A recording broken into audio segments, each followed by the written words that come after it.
خوش آمدید۔ آج ہم یہ سمجھنے کی کوشش کریں گے کہ اسٹاک مارکیٹ میں اپنے عقیدے اور اصولوں پر قائم رہتے ہوئے سرمایہ کاری کیسے کی جا سکتی ہے۔ مطلب، اسلامی مالیات کی روشنی میں کیا چیز جائز ہے اور کیا نہیں؟ یہ ایک ایسا سوال ہے جو بہت سے بااصول سرمایہ کاروں کے ذہن میں آتا ہے، اور آج کی اس گفتگو میں ہم اسی کا ایک واضح اور سیدھا سادہ جواب تلاش کریں گے۔ تو آئیے اس موضوع کی گہرائی میں اترتے ہیں۔ اچھا، تو سب سے پہلے ہم مارکیٹ کے ایک بہت ہی مقبول لیکن کافی پیچیدہ حصے سے شروع کرتے ہیں، جسے فیوچرز اینڈ آپشنز یا مختصراً FNO کہتے ہیں۔ یہ سمجھنا کہ اس پر پابندی کیوں ہے، باقی تمام اصولوں کو سمجھنے کے لیے ایک بنیاد فراہم کرتا ہے۔ دیکھیں، اس کا بنیادی مطلب یہ ہے کہ دو پارٹیاں آج ہی ایک قیمت طے کر لیتی ہیں ایک ایسے سودے کے لیے جو آنے والے ہفتوں یا مہینوں میں ہوگا، اور اس وقت مارکیٹ کی قیمت جو بھی ہو اس سے کوئی فرق نہیں پڑے گا۔ یہ صرف ایک وعدہ ہے۔ تو اب سوال یہ ہے کہ علماء اسے ناجائز کیوں سمجھتے ہیں؟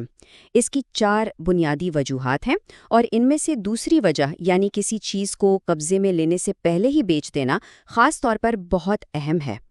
یہ مثال ایک بہت ہی بنیادی اصول کو واضح کرتی ہے۔ کسی بھی چیز کو بیچنے کے لیے پہلے اس کا مالک ہونا اور اس پر قبضہ ہونا ضروری ہے۔ FNO میں تو اکثر اثاثوں کی کئی بار خرید و فروخت ہو جاتی ہے، اور کسی کا بھی اس پر حقیقی یا قانونی قبضہ نہیں ہوتا۔ تو انہی بنیادی مسائل کی وجہ سے علماء کا اس بات پر مکمل اتفاق ہے کہ یہ طریقے سرمایہ کاری کا جائز راستہ نہیں ہے۔ چلیں اب آگے بڑھتے ہیں اور بات کرتے ہیں میوچل فنڈز کی۔ بہت سے لوگ ان کے بارے میں بھی جاننا چاہتے ہیں، جہاں ایک فنڈ مینیجر بہت سے لوگوں سے پیسے اکٹھے کر کے ان کی طرف سے سرمایہ کاری کرتا ہے۔ مطلب، اس کا آئیڈیا یہ ہے کہ ماہرین خود ہی سرمایہ کاری کے سارے فیصلے کرتے ہیں، لیکن یہاں ایک بہت اہم سوال پیدا ہوتا ہے کہ وہ یہ رقم آخر لگا کہاں رہے ہیں؟ یہاں فرق بالکل صاف نظر آتا ہے۔ زیادہ تر میوچل فنڈز کا مقصد صرف اور صرف منافع کمانا ہوتا ہے۔ وہ اس بات کی پرواہ نہیں کرتے کہ جس کمپنی میں پیسہ لگایا جا رہا ہے اس کا کاروبار حلال ہے یا حرام۔ چونکہ یہ فنڈز اکثر بغیر کسی تفریق کے ممنوعہ کاروباروں میں بھی پیسہ لگا دیتے ہیں، اس لیے انہیں عام طور پر ناجائز سمجھا جاتا ہے۔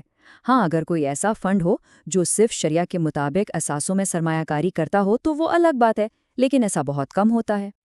تو FNO اور زیادہ تر میوچل فنڈز کو ایک طرف رکھنے کے بعد ہمارے پاس بااصول سرمایہ کاری کے لیے ایک ہی بنیادی راستہ بچتا ہے: سٹاکس میں براہ راست سرمایہ کاری، جسے ایکویٹیز بھی کہا جاتا ہے۔ دوسرے طریقوں کے برعکس، سٹاک خریدنے کا مطلب ہے کہ آپ براہ راست اس کمپنی میں حصہ دار بن رہے ہیں، اور یہی چیز اسے باقی سب سے بنیادی طور پر مختلف بناتی ہے۔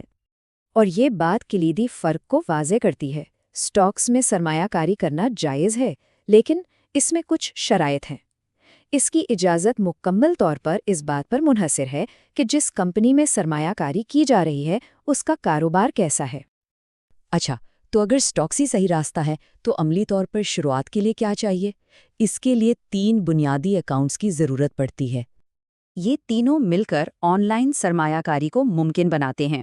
پیسہ بینک سے آتا ہے، ٹریڈنگ اکاؤنٹ آرڈر دیتا ہے، اور جو شیئرز خریدے جاتے ہیں وہ ڈی میٹ اکاؤنٹ میں محفوظ ہو جاتے ہیں۔ ڈی میٹ اکاؤنٹ کو اپنی ذاتی ڈیجیٹل تجوری سمجھیں۔ بروکر صرف شیئرز خریدنے میں مدد کرتا ہے، لیکن وہ شیئرز بروکر کے پاس نہیں بلکہ ایک قومی ڈپازیٹری کے نگرانی میں آپ کے نام پر محفوظ ہوتے ہیں۔ اب ہم ایک بہت ہی اہم عملی اصول پر آتے ہیں جو ہماری پچھلی گفتگو سے جڑتا ہے، اور وہ ہے قبضے کا اصول۔ ہندوستانی مارکیٹ میں یہ ایک ایسا اصول ہے جس کے بارے میں ہر سرمایہ کار کو معلوم ہونا چاہیے، لیکن اس کا آخر مطلب کیا ہے؟ اس کا مطلب یہ ہوا کہ جس لمحے خریدیں کا بٹن دبایا جاتا ہے، کوئی فوراً اس شیئر کا مالک نہیں بن جاتا۔ اس پوری منتقلی کے عمل میں تھوڑا وقت لگتا ہے۔ تو سب سے اہم نکتہ یہ ہے، اس تصدیقی ای میل کے آنے سے پہلے کسی شیئر کو بیچنا ایسا ہی ہے جیسے کسی ایسی چیز کو بیچنا جس پر ابھی قبضہ ہی نہیں ہوا، اور یہ جائز نہیں۔ لہٰذا سیٹلمنٹ مکمل ہونے تک انتظار کرنا لازمی ہے۔ تو اس ساری گفتگو کا خلاصہ اس ٹیبل میں موجود ہے۔ مارکیٹ کا اتنا بڑا میدان ایک بااصول سرمایہ کار کے لیے صرف ایک ہی بنیادی راستے پر آ کے محدود ہو جاتا ہے، اور وہ ہے بہت احتیاط سے چنے ہوئے سٹاکس۔ اور یہ ہمیں سب سے اہم اگلے سوال پر لا کر چھوڑ دیتا ہے۔ یہ جان لینا کہ سٹاکس ہی صحیح راستہ ہیں، یہ تو بس پہلا قدم ہے۔ اگلا مرحلہ یہ سیکھنا ہے کہ ایک جائز اور ایک ناجائز سرمایہ کاری میں فرق کیسے کیا جائے۔